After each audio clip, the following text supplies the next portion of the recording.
Hello student, मैं हूँ प्रगति प्रिया और आज है आपका लेक्चर नंबर 11। टॉपिक है स्मॉल ऑसिलेशन। जैसा कि आप लोगों को पिछले क्लास में पढ़ा था ये फेज स्पेस के बारे में। फेज स्पेस जो है काफ़ी इम्पोर्टेंट टॉपिक है। अगर आप देखो एग्ज़ाम पॉइंट ऑफ व्यू से, तो वो जो टॉपिक है फेज स्पेस हर बार जो है किसी न किसी एग्ज़ाम में पर ईयर कुछ देखा गया है उस क्वेश्चन को, इसलिए वो काफ़ी वेटेज रखता है।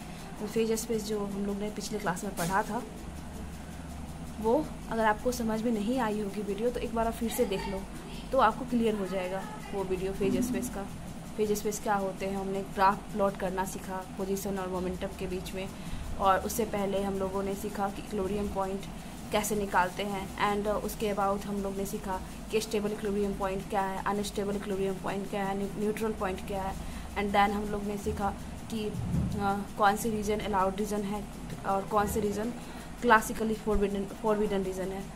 और करस्पॉन्डिंग मतलब इसके साथ ही साथ हमने क्या सीखा, हमने सीखा कि एनर्जी के थ्रू हम ट्रेजेक्ट्री कैसे निकाल पाते हैं किसी भी फेज स्पेस की। ओके, ट्रेजेक्ट्री निकालने के बाद ही ना हम ग्राफ प्लॉट कर पाएंगे पोजीशन और मोमेंटम के बीच का। ओके, तो वो सारा ओवरऑल देखा जाए तो फेज स्पेस वाला जो क्लास है आपका, वो काफ़ी इम्पोर्टेंट है एग्ज़ाम पॉइंट ऑफ व्यू से। ओके, आप लोग फिर से वो उस वीडियो को देख लेना अगर समझ में नहीं आया तो, या फिर कमेंट सेक्शन में पूछ सकते हो। और जो भी स्टूडेंट्स CSIR नेट का तैयारी कर रहे हैं, प्रिपरेशन कर रहे हैं और जेस्ट का कर रहे हैं, लाइक IIT JAM का कर रहे हैं, ये उन सभी बच्चों के लिए जो है ये सेशन काफ़ी इम्पोर्टेंट होने वाला है। ओके, तो आते हैं हम अपने टॉपिक पे, स्मॉल ऑसिलेशन। ओके, जैसा कि ऑसिलेशन वर्ड से पता चलता है कि कोई पीरियोडिक मोशन से आया हुआ वर्ड है। स्टूडेंट, आप लोग पढ़ने जूनियर क्लास में पढ़ा होगा, ग्रेजुएशन में पढ़ा होगा, इवन ISC में भी पढ़ा होगा कि जो भी मोशन वो रिपीट करते हैं after some interval of time में, वो मोशन क्या कहलाता है, पीरियोडिक मोशन। या टू और फ्रो मोशन करता है अगर कोई कर रहा है ऑब्जेक्ट अबाउट मीन पोजीशन के, तो वो मोशन क्या कहलाता है, पीरियोडिक मोशन या ऑसिलेटरी मोशन, राइट। जैसे आप लोग एग्जाम्पल मान लो कि एक एग्जाम्पल ले लो कि मान लो कि एक एग्जाम्पल सिंपल हार्मोनिक मोशन का, तो उसमें एक पेंडुलम का अगर मोशन देखते हो, तो उस पेंडुलम का जो मोशन है वो भी एक ऑसिलेटरी मोशन है और पीरियोडिक मोशन है, क्योंकि एक वो उसका जो मोशन है रिपीट कर रहा है after some interval of time में अबाउट मीन पोजीशन के, राइट। और हम वहाँ पे क्या निकालते हैं, रीस्टोरिंग फोर्स निकालते हैं। एंड स्प्रिंग वाले एग्जाम्पल में भी आप देखोगे तो उसमें भी जो है ऑसिलेटरी मोशन होता है। जैसे कि हम उसके मीन पोजीशन से ही कुछ फोर्स लगा के जब उसमें मतलब उसको छोड़ देते हैं, तो उसमें कुछ न कुछ रिलैक्सेशन और कंप्रेशन जैसा जो है बिहेवियर देखने को मिलता है। मतलब that means to and fro motion होता है अबाउट मीन पोजीशन के। और रीस्टोरिंग फोर्स भी आप लोगों ने उसमें पढ़ा है कि कैसे हम रीस्टोरिंग फोर्स निकालते हैं। उसी तरह से स्मॉल ऑसिलेशन मतलब के अंडर करस्पॉन्डिंग हम लोग क्या क्या चीज़ों को सीखेंगे, मैं वो पहले आपको क्लियर करवा देती हूँ। स्मॉल ऑसिलेशन के अंदर हम सीखेंगे कि हम कैसे मतलब टाइम पीरियड निकालते हैं about related to energy, related to amplitude. And हम लोग सीखेंगे कि एंगुलर फ्रीक्वेंसी कैसे निकालते हैं, टाइम पीरियड कैसे निकालते हैं, एंड लीनियर फ्रीक्वेंसी ETC। तो आइए स्टूडेंट, आते हैं पोटेंशियल एनर्जी से। एक एग्जांपल के थ्रू हम समझेंगे कि टाइम पीरियड का एम्पलीट्यूड के साथ क्या रिलेशन है। ओके, तो आइए, यहाँ जो है पोटेंशियल एनर्जी हमने लिया है, क्या लिया है, half K⁴n। K force constant है या सम कांस्टेंट है, एंड n Q जो है जनरलाइज्ड कोऑर्डिनेट है। अगर Q पोजीशन को डिफाइन करता है तो Q डॉट क्या करेगा, वेलोसिटी को रिप्रेजेंट करेगा। और यहाँ पे एनर्जी जो है is equal to half K⁴n, कुछ इस टाइप का है। तो A क्या है, हमारा एम्पलीट्यूड है, राइट स्टूडेंट। एनर्जी क्या होता है, kinetic energy plus potential energy, sum of kinetic energy plus potential energy. Kinetic energy equal to क्या हो जाएगा, E - B। Okay, kinetic energy को हम क्या लिख सकते हैं, हाफ mQ⁴। यहाँ Q को क्या माना हमने, पोजीशन माना, देन ये Q⁴ क्या हो जाएगा, V² हो जाएगा। ओके स्टूडेंट, एंड E जो है आपका दे रखा है half K⁴n - half K Q to the power N, right. तो हाफ हाफ कैंसिल आउट हो गया। यहाँ पे क्यू डॉट को हम लिख सकते हैं, क्या लिख सकते हैं, D Q over D T का होल स्क्वायर, और ये के बाय एम इधर आ जाएगा, ए एन क्यू एन। अब देखो जब इसको स्क्वायर को इस साइड करेंगे तो क्या होगा, ये अंडर रूट में आ जाएगा, K upon M under root A to the power N minus Q to the power N, right student. अब हम क्या करते हैं, taking integration both side, integration करते हैं बोथ साइड। तो इसका जो रेंज है क्यू का, आपका जनरलाइज्ड कोऑर्डिनेट क्यू का रेंज है वो माइनस ए टू ए पे ये लाई करेगा, रेंज उसका, right. A N minus Q N, A है आपका एम्पलीट्यूड, के है आपका जनरलाइज्ड कोऑर्डिनेट यानी पोजीशन को डिनोट करता है, अन to the power half minus K to the power M, K upon M sorry, और 0 to T by two D T, okay. And जब हम इसको सिंप्लीफाई करेंगे, यहाँ पे हमने माना है, ये हमारा रहा इक्वेशन। इसमें हम क्या करेंगे, क्यू की वैल्यू मैं क्यू की वैल्यू पुट करूँगी ए यू, फिर इसको डेरिवेटिव करोगे तो ये क्या हो जाएगा, D Q is equal to A D U, A constant है एम्पलीट्यूड, ओके। अब अगर Q to the power N है तो ये A to the power N and U to the power N हो जाएगा, ओके। अब इसका हम रेंज देखते हैं क्या होगा। अब क्यू की वैल्यू, क्यू का रेंज क्या है, माइनस ए टू ए। जब क्यू की वैल्यू माइनस ए अगर लूंगी तो क्या होगा, यू की वैल्यू माइनस ए कट के कैंसिल आउट होकर क्या होगा, -1 होगा, right student. And if Q is equal to A लूंगी, जब यहाँ मैं ए रखूंगी क्यू की वैल्यू तो क्या हो जाएगा, ए कैंसिल आउट और यू इज इक्वल टू +1। तो इसका यू का रेंज क्या हो जाएगा, -1 टू +1। अब हम क्या आते हैं, अब हम अपने आते हैं इंटीग्रेशन पे। तो यहाँ जो है डी क्यू क्या हो जाएगा, ए डी यू एंड -1 to 1 इसका रेंज होगा। एंड हमने क्यू की वैल्यू यहाँ पुट की, A N minus A N U N half, इधर रहा under root K upon M T by 2। अब हम क्या करते हैं स्टूडेंट, इस जो है ना टाइम पीरियड हमको निकालना है, टाइम पीरियड का डिपेंडेंसी निकालना है एम्पलीट्यूड के साथ। तो हम क्या करते हैं, टी इज इक्वल टू, ये सारा का सारा टर्म इधर आया, एम बाई के एन टू प्लस हमने क्या किया, ए एन इससे जो है ना कॉमन ले लिया, ए एन मतलब ए एन कॉमन लूँगी और यहाँ पे हाफ है तो हाफ मतलब ए एन पे N A to the power N by 2 ये कॉमन आ जाएगा, अपॉन में A by A to the power N by 2 ये कॉमन आ गया। अब बाकी ये सारा जो है हमारा कोई ना कोई न्यूमेरिकल टर्म है। इंटीग्रेशन जब सॉल्व करूँगी तो कुछ ना कुछ इसका न्यूमेरिकल टर्म आएगा। ओवरऑल मुझे देखना क्या कि डिपेंडेंसी देखना है टाइम पीरियड का एम्पलीट्यूड के साथ। आपको मैं बता दूँ स्टूडेंट, ये जो क्वेश्चन है डायरेक्टली और डिपेंडेंसी के लिए पूछ लिया जाता है अक्सर गेट के एग्जाम में, CSI नेट के एग्जाम में मैक्सिमम क्वेश्चन आपको देखने को मिलेगा इस डिपेंडेंसी जो पूछा है डायरेक्ट टाइम पीरियड का एम्पलीट्यूड के साथ। अब हम क्या देखेंगे, अब देखो इसका डिपेंडेंसी क्या निकला टाइम पीरियड का dependency N T is directly proportional to A to the power 1 minus, देखो ये ऊपर जाएगा तो क्या हो जाएगा -n/2 हो जाएगा, राइट ना।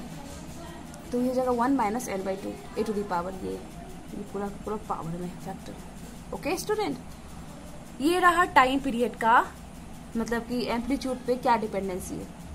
ओके स्टूडेंट, अब हम देखेंगे कि टाइम पीरियड का एनर्जी के साथ क्या मतलब डिपेंडेंसी है, क्या रिलेशन है, उसको चेक करते हैं। ओके, हमने क्या देखा, हमने देखा एनर्जी जो है क्या होता है, half K A to the power N की सम फोर्स कांस्टेंट मान लो या कांस्टेंट, एक कांस्टेंट ही है। ओके, अब देखते हैं। देखो मैंने यहाँ पे एक छोटा सा रिजल्ट लिख रखा है, ये काफ़ी लेंथी के प्रूफ है तो उनको लिखना ज़रूरी नहीं है, आप इनकी डिपेंडेंसी को देख लो तो आपको समझ में आ जाएगा। देखो V इज इक्वल टू हमने माना था half K Q to the power N, ये generalized form of potential energy है, पोटेंशियल एनर्जी का जनरलाइज्ड फॉर्म है। And energy is equal to half K A to the power N. Okay, and अभी हमने देखा कि टाइम पीरियड का amplitude के साथ क्या डिपेंडेंसी है, टी जो है directly proportional A to the power 1 minus n/2। लेकिन एनर्जी का यहाँ पे डिपेंडेंसी डिफरेंट होगा, T is directly proportional to E to the power 1/n minus 1/2। अभी आप देखोगे स्टूडेंट कि ई जो है ए पे पावर n है ना, ए टू द पावर n है, तो हम अगर कंपेयर करेंगे दोनों को तो कुछ ना कुछ ऐसा रिजल्ट आएगा हम लोग को। Okay, T is directly proportional to e to the power 1/n minus half. And हाँ, तो टाइम पीरियड का हमने दोनों में देख लिया कि एम्पलीट्यूड के साथ क्या रिलेशन है, एनर्जी के साथ क्या रिलेशन है। एंड नाउ हम आते हैं एंगुलर मोमेंटम पे, सॉरी ये क्या है, ये एंगुलर वेलोसिटी है, एंगुलर स्पीड है, राइट। एंगुलर स्पीड कैसे निकालते हैं? Angular speed is equal to √k/m।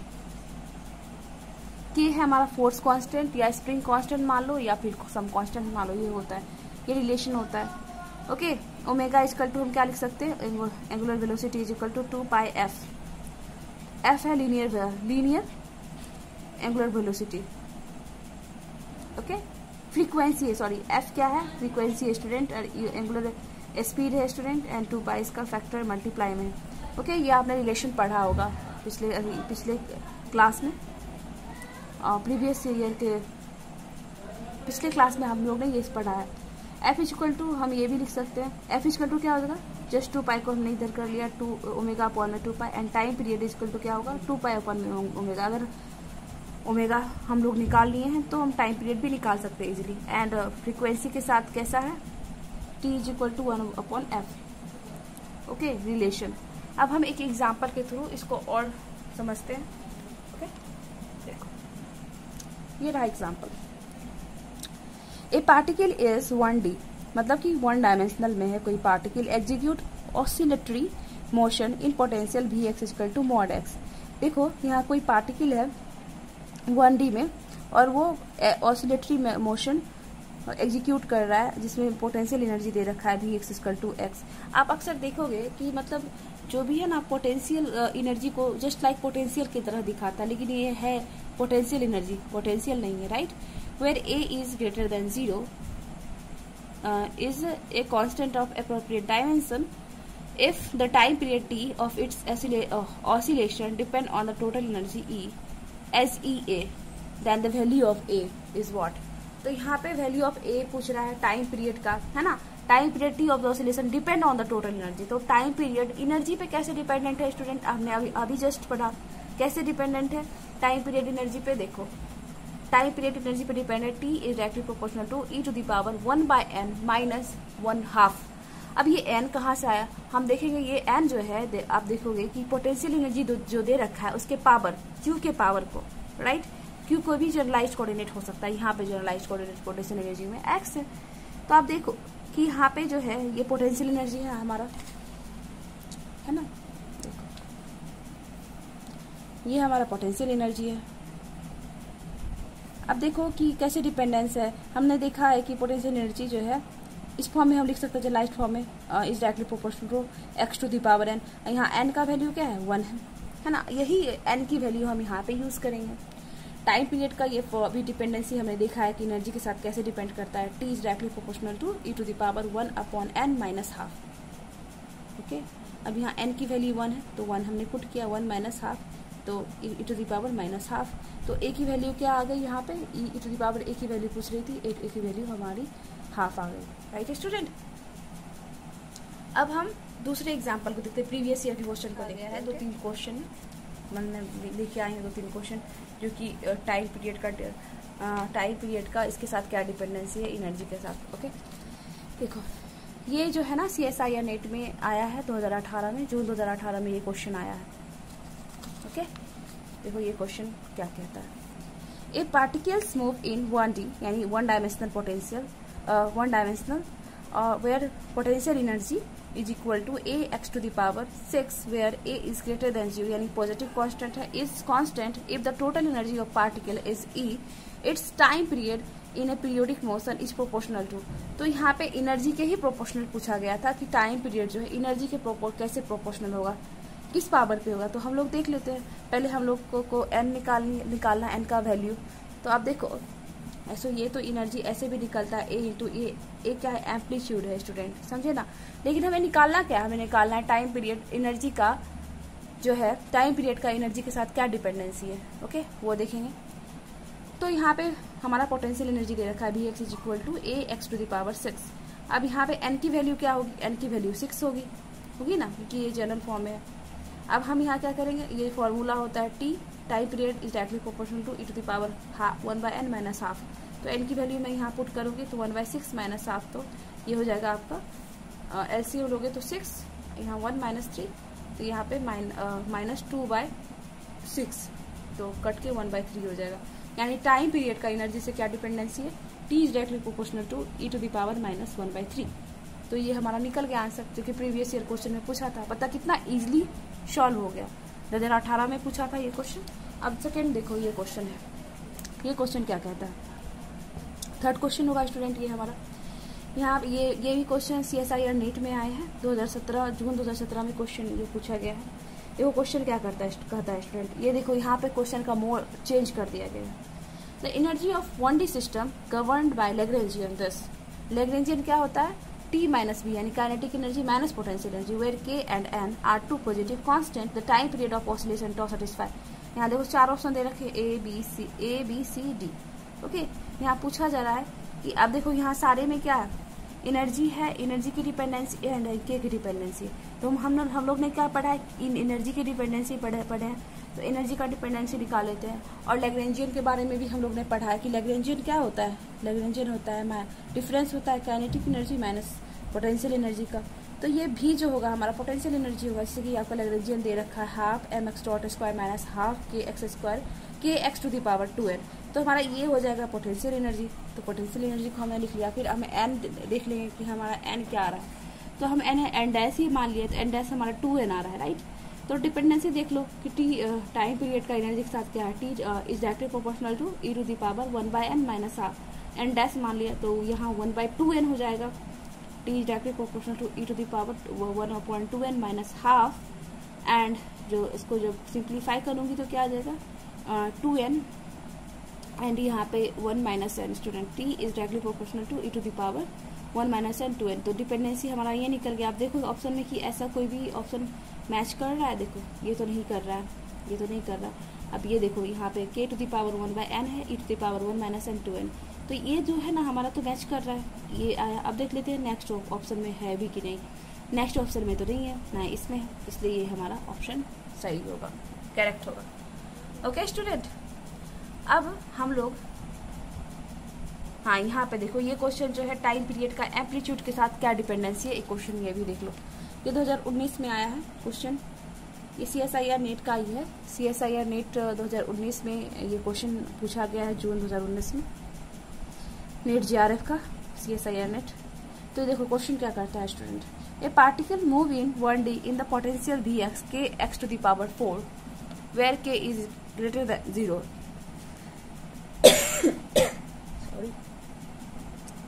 at time t is equal to 0. The particle starts from rest at x is equal to a for bounded motion.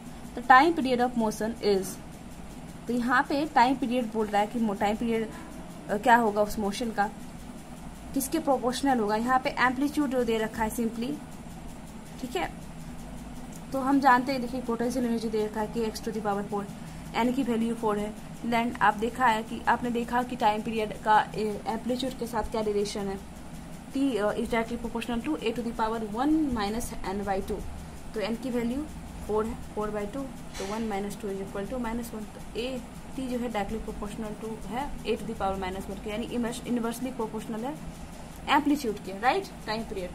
अब देखो एक concept में और बताऊंगी, जैसे कि हमारा पोटेंशियल एनर्जी गिवन है, दे रखा है, तो उसके थ्रू हम एंगुलर वेलोसिटी कैसे, एंगुलर स्पीड कैसे निकालेंगे एंड देन हम टाइम पीरियड कैसे निकालेंगे, उससे रिलेटेड हम कुछ क्वेश्चन पे डिस्कस करेंगे, राइट, जो कि प्रीवियस ईयर में क्वेश्चन में पूछा गया CSIR नीट में। देखो स्टूडेंट, स्मॉल ऑसिलेशन का ही है ये, देखो V is equal to Vx अगर गिवन है, ये पोटेंशियल एनर्जी है, तो find out angular frequency, find out time period. तो एंगुलर फ्रीक्वेंसी एंगुलर फ्रीक्वेंसी या एंगुलर स्पीड बोल सकते हो। एंगुलर फ्रीक्वेंसी क्या होगा, omega is equal to k upon में m। k is equal to क्या हो जाएगा हमारा, k इज इक्वल टू क्या हो जाएगा, हाँ k ये सम कांस्टेंट है या फोर्स कांस्टेंट भी बोल सकते हो। d इसका मतलब सेकेंड डेरिवेटिव है पोटेंशियल एनर्जी का, d2v अपॉन में dx2, x is equal to x0, यानी इक्विलिब्रियम पॉइंट निकालते हैं, stable equilibrium point. And then हम जो है स्टेबल, यहाँ याद रखिएगा कि x0 की जो वैल्यू होनी चाहिए वो स्टेबल इक्विलिब्रियम पॉइंट होनी चाहिए, ओके, मतलब पॉजिटिव होनी चाहिए। तो m क्या है, mass of the object. And then देखो तो टाइम पीरियड क्या होगा, 2π अपॉन में omega, angular frequency omega is equal to 2πf, ये लीनियर फ्रीक्वेंसी है। अब देखो इससे रिलेटेड क्वेश्चन को सॉल्व करते हैं। क्वेश्चन क्या है, ये भी क्वेश्चन 2011 में पूछा गया है, जून 2011 में CSIR नेट में ये क्वेश्चन पूछा गया है स्टूडेंट। अब क्वेश्चन क्या कर रहा है सुनो, देखो student, a particle of unit mass in A potential this Vx is equal to ax square plus b upon x square, where a and b are positive constant. The angular frequency of some small oscillation about the minimum of the potential is. तो यहाँ क्या कर बताया, पूछा जा रहा है, question का डिमांड क्या है, एंगुलर फ्रीक्वेंसी निकालना है स्मॉल ऑसिलेटर का about minimum of the potential is. तो हमें क्या निकालना है, एंगुलर फ्रीक्वेंसी निकालना है मिनिमम पोटेंशियल पे। देखो कैसे निकालता है आप, देखो पहले हम क्या निकाले थे, इक्विलिब्रियम पॉइंट। तो पोटेंशियल एनर्जी हमारा देख रखा है ये ax square plus B upon X square. जब इसका फर्स्ट ऑर्डर डेरिवेटिव लेके 0 लूंगी तो क्या होता है, we get equilibrium point.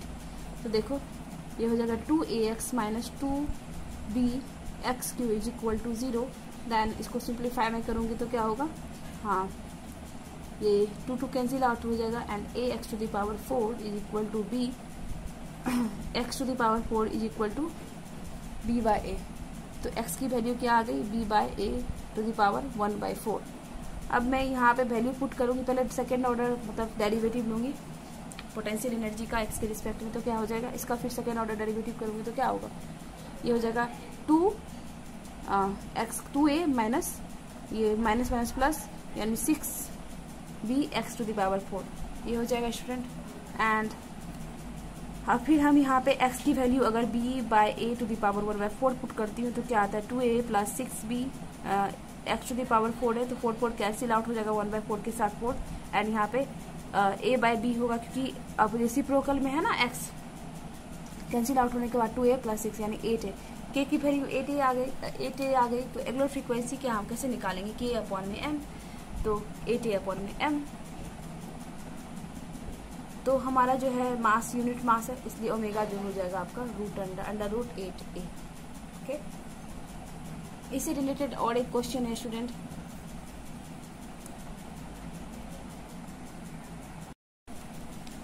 Hi hello student. अब हम नेक्स्ट क्वेश्चन को देखेंगे। नेक्स्ट क्वेश्चन क्या है, देखो सेम ये question a particle moving in Vx, ये पोटेंशियल एनर्जी दे रखा है minus half X square plus half B X to the power 4, where A B are positive constant, then frequency of small oscillation about the point of stable equilibrium point. तो stable equilibrium point के about हमें frequency निकाले, तो यहाँ frequency simply दे रखी है, तो मुझे एंगुलर फ्रीक्वेंसी ही बोल रही है निकालने के लिए। तो पहले हम देख लेते हैं कि पोटेंशियल क्या दे रखा है। पोटेंशियल एनर्जी हमारा क्या दिख रखा है, minus half A X square plus half B X to the power 4। Potential energy क्या दे रखा है, minus half A X square plus half A X to the power 4। मैं रीचेक कर लेती हूँ इस बार, यही है ना, यस यही है। अब हमें क्या करना है, मुझे क्या निकालना है, फाइंड करना है एंगुलर फ्रीक्वेंसी, ये फाइंड करा है। तो ये कैसे फाइंड होगा, के अपॉन में एम से, एम क्या है हमारा मास है। ओके, के कैसे फाइंड होगा हमारा, के फाइंड होगा D second order derivative potential energy की लूँगी अबाउट मतलब with respect to X, and यहाँ पे स्टेबल इक्विलिब्रियम पॉइंट पुट करूँगी, देन हमें के की वैल्यू मिलेगी। ओके स्टूडेंट, ये भी प्रीवियस ईयर क्वेश्चन है, CSIR नेट पे क्वेश्चन पूछा जा चुका है, important. Okay, where X not stable is equal to stable equilibrium point. Okay, अब देखो ये कैसे निकालते हैं, टी भी अपॉन में T X is equal to 0।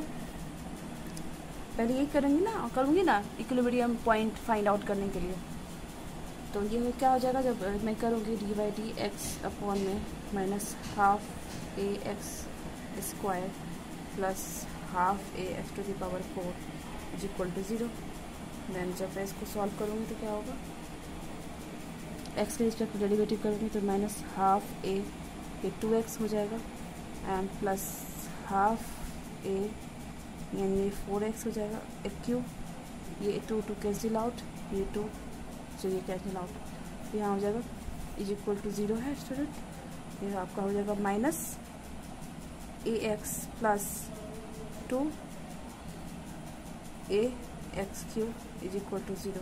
अब हम क्या करते हैं स्टूडेंट, यहाँ से हम ये कॉमन लेते हैं, माइनस ए एक्स को कॉमन ले लोगे तो क्या होगा यहाँ पे 1 माइनस यहाँ 2x स्क्वायर हो जाएगा स्टूडेंट इज इक्वल टू 0। अब यहाँ पे x की वैल्यू एक तो 0 आएगी, दूसरा x की वैल्यू क्या आएगी प्लस 1/2, प्लस माइनस 1/2। लेकिन मैं क्या पुट करूँगी रूट अंडर में, सॉल्व करोगे तो ये इतना आ जाएगी। लेकिन हम क्या पिक करूँगी वैल्यू प्लस 1/√2, ये स्टेबल होगा पॉजिटिव। एंड देन अब मैं इसका सेकेंड ऑर्डर डेरिवेटिव लेती हूँ तो क्या होगा डी स्क्वायर d2b बटे डी एक्स स्क्वायर, एक्स की वैल्यू हम क्या लूँगी 1/√2। देखो क्या होता है स्टूडेंट, ये के की वैल्यू है। अब देखो स्टूडेंट क्या होता है इसकी वैल्यू, इसी की मैं सेकेंड ऑर्डर डेरिवेटिव लूँगी इस इक्वेशन की। फर्स्ट ऑर्डर डेरिवेटिव है पोटेंशियल एनर्जी की ये। अब इसका जब सेकेंड ऑर्डर डेरिवेटिव करूँगी तो ये क्या हो जाएगा माइनस ए प्लस 6a एक्स स्क्वायर ये होगा इज इक्वल टू, फिर यहाँ पे मैं क्या करूँगी x की वैल्यू 1/√2 पुट करूँगी तो क्या हो जाएगा minus a plus 6a multiply में 1/2, ये स्क्वायर में है ना, तो 2 कैंसिल आउट मतलब करूँगी तो क्या हो जाएगा minus a plus 3a is equal to 2a। तो k की वैल्यू यहाँ पे 2a आ चुकी है, k की वैल्यू। तो हमारा ये एंगुलर फ्रीक्वेंसी क्या हो जाएगा हमारा स्टूडेंट k/m। तो k/m हम कैसे निकालेंगे, ओ सॉरी स्टूडेंट यहाँ अंडर रूट होगा, हमने जो पहले बताया ये रूट के अंदर होगा, अंडर होगा। ओके तो k हमारा क्या निकला 2a/m, हमारा ये रह गया एंगुलर फ्रीक्वेंसी निकल के आ गया। हम इसके थ्रू फ्रीक्वेंसी भी निकाल सकते हैं, normal frequency I mean linear frequency 2πf omega को लिख सकती हूँ, ये 2a/m। तो f इक्वल टू क्या हो जाएगा student, f equal to 1/2π√2a/m। Okay student, and अगर टाइम पीरियड बोला जाए निकालेंगे तो हम टाइम पीरियड कैसे निकालेंगे, टाइम पीरियड इक्वल टू 2π/ओमेगा। तो ये हो जाएगा 2π√, ये 2a/m है तो यह m/2a ये हो जाएगा स्टूडेंट। ओके हमने निकालना सीख लिया कैसे हम एंगुलर फ्रीक्वेंसी निकालते हैं, टाइम पीरियड निकालते हैं एंड लीनियर फ्रीक्वेंसी निकालते हैं अबाउट अगर दे रखा हो पोटेंशियल एनर्जी। तो अभी हमने एक सवाल सीखा कैसे, देख लो आप, है ना। अब स्टूडेंट हम नेक्स्ट क्वेश्चन पे चलते हैं। ओके आज मैं क्वेश्चन प्रैक्टिस क्या करवा रही हूँ, स्मॉल ऑसिलेशन का जो है क्वेश्चन प्रैक्टिस जितना करोगे अब उतना क्लियर होते चले जाएगा। डिपेंडेंसी जो हमने बताया है वो आप याद कर लेना, मतलब ध्यान में रखना, क्रैम नहीं करना। आप जो 2-3 न्यूमेरिकल बनाओगे तो आपका खुद ब खुद वो क्लियर हो जाएगा, फिक्स हो जाएगा माइंड के अंदर। ओके अब मैं नेक्स्ट क्वेश्चन आपको बताती हूँ। देखो नेक्स्ट क्वेश्चन क्या कहता है। ये क्वेश्चन आपका जून में आया है, जून 2015 में आया है ये क्वेश्चन। ओके CSIR नेट का ये क्वेश्चन है। A particle of mass move in 1D potentials Vx is equal to half x³ plus beta a/3 x³ plus beta upon 4x to the power 4 where alpha beta is greater than 0।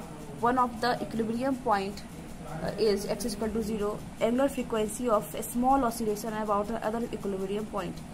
एक equilibrium point पे ये दे रखा है मुझे क्या बोल रहा है, एंगुलर फ्रीक्वेंसी निकालना है about of A small oscillation about other equilibrium point. तो हमें इक्विलिब्रियम पॉइंट निकालने के लिए फिर से हमको वही प्रोसेस करना पड़ेगा। एंड नाउ आपको पता है कि हम ओमेगा कैसे निकालते हैं, k/m के थ्रू निकालते हैं। और ओमेगा को हम डायरेक्ट अगर लिखना चाहें के को तो कैसे लिख सकते हैं, d2b dx2 where x equal to x0 यानी stable equilibrium point upon m, ये लिख सकते हैं। राइट स्टूडेंट, अब उसी चीज़ को, उसी प्रोसेस को फिर से लिखूंगी मैं। पोटेंशियल एनर्जी ये दे रखा है, एंड देन मैं इसका डेरिवेटिव लूँगी एक्स के रिस्पेक्ट में, फर्स्ट ऑर्डर डेरिवेटिव। तो क्या हो जाएगा, देखो स्टूडेंट, ये करूँगी तो ये एक्स 3x² हो जाएगा इसका डिफ्रेंसिएशन, एक्स क्यू का डेरिवेटिव, एंड 3 कैंसिल आउट होकर ax² हो जाएगा, प्लस यहाँ पे बीटा एक्स क्यू, बीटा ये अल्फा मान लो, alpha x² plus beta X Q is equal to 0, इसको अल्फा ही मान लो। ओके स्टूडेंट, नहीं तो ए ही रहने दो, इस क्वेश्चन में ए ही है। अब हम क्या करें, x² को कॉमन ले लिया हमने, a plus beta x, a plus beta x is equal to 0। तो x की एक 0 वैल्यू आएगी एंड एक वैल्यू क्या आएगी, एक वैल्यू आएगी प्लस माइनस a अपॉन में बीटा। अब देखो ये वाला हम लोग को निकाला हुआ है, ये वैल्यू हम लोग ने देखा है ना, वो बोला कि x के लिए 0 के लिए नहीं निकाला, हमें यहाँ पे पहले ही बता दिया गया है कि अदर इक्विलिब्रियम पॉइंट पे हमें एंगुलर फ्रीक्वेंसी निकालना। तो x की वैल्यू अदर क्या है, माइनस a बाई बीटा। तो a बाई बीटा हमने पुट किया, x is equal to a by beta 2ax। तो अब हम यहाँ सेकेंड ऑर्डर डेरिवेटिव लेंगे, ये k की वैल्यू है, k is equal to, okay k की वैल्यू है। जब इसका मैं सेकेंड ऑर्डर डेरिवेटिव लूँगी तो क्या होगा इसका वैल्यू, ये हो जाएगा 2ax plus 3 beta x²। And अब जब एक x की वैल्यू पुट करूँगी तो यहाँ पे a अपॉन बीटा यानी a into a² minus 2a² upon में बीटा, प्लस यहाँ पे स्टूडेंट है 3 बीटा एंड x² है तो प्लस हो जाएगा a² अपॉन बीटा²। तो एक एक बीटा कैंसिल आउट एंड यहाँ पे क्या बचेगा 3a² अपॉन में बीटा। तो यहाँ पे जो है जब मैं इसको सिंप्लीफाई करूँगी तो a² अपॉन में बीटा आएगा जो कि k की वैल्यू है। एंड देन हम क्या करेंगे, एंगुलर फ्रीक्वेंसी जो है k बाय m यहाँ पे पुट कर देंगे, k की वैल्यू क्या निकली a² अपॉन बीटा इंटू में m, तो ये a अपॉन m बीटा, इसका ये वैल्यू निकल के आ गया। एंड देन अब हम देखते हैं नेक्स्ट क्वेश्चन में क्या दे रखा है। आप देखो स्टूडेंट, नेक्स्ट क्वेश्चन भी इसमें पोटेंशियल एनर्जी दे रखा है -12 kx²। ये भी क्वेश्चन प्रीवियस ईयर का है, आपको CSIR नेट में क्वेश्चन पूछा गया है, जून 2018 में ये क्वेश्चन आया है। Vx इज इक्वल टू क्या है, -12 kx² plus 1/4 lambda x to the power 4 small oscillation का है ये question. Find frequency of oscillation about equilibrium point. अब यहाँ पे लीनियर फ्रीक्वेंसी हमने निकाला है, लेकिन यहाँ फ्रीक्वेंसी आप क्वेश्चन का डिमांड जैसा है उस हिसाब से वहाँ 4 ऑप्शन दे रखे होते हैं, और उसमें से आपको चेक करना होता है कि फ्रीक्वेंसी कौन सी फ्रीक्वेंसी पूछी है, एंगुलर फ्रीक्वेंसी पूछी है या लीनियर फ्रीक्वेंसी पूछी है। ठीक है, जो भी फ्रीक्वेंसी पूछेगी हम उसका जो है निकालेंगे, उसको फाइंड करेंगे। तो कुछ नहीं है, एंगुलर फ्रीक्वेंसी से लीनियर फ्रीक्वेंसी हम कैसे निकालेंगे, दोनों के बीच में क्या रिलेशन है, omega equal to 2πf, right.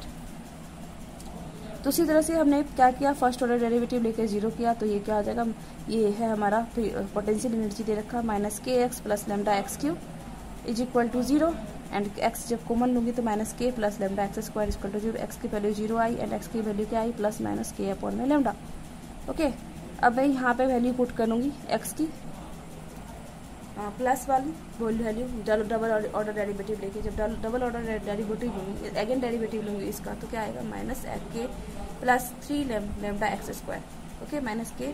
अब यहाँ पे x की वैल्यू मैं क्या पुट करूँगी, k बाय लैम्डा। तो ये क्या हो जाएगा, अंडर रूट है ना, तो जब स्क्वायर करूँगी तो ये रूट कैंसिल हो जाएगा, तो यहाँ k बाय लैम्डा बचेगा, तो lambda cancel out, k -k plus 3k यानी कि 2k, k डैश की value 2k is greater than 0। ये सेपरेबल इक्विलिब्रियम पॉइंट है। एंड देन हम क्या करेंगे, एंगुलर फ्रीक्वेंसी में ये वैल्यू पुट कर देंगे, k डैश की वैल्यू, k डैश अपॉन में 2k अपॉन में m आया। एंड देन फ्रीक्वेंसी जो है f इज इक्वल टू क्या हो जाएगी, f ओमेगा अपॉन में 2π, तो 1/2π अंडर रूट 2k अपॉन में m, ये है 1/2π रूट अंडर क्या है हमारा 2k अपॉन में m। सो ये हमारा आंसर है।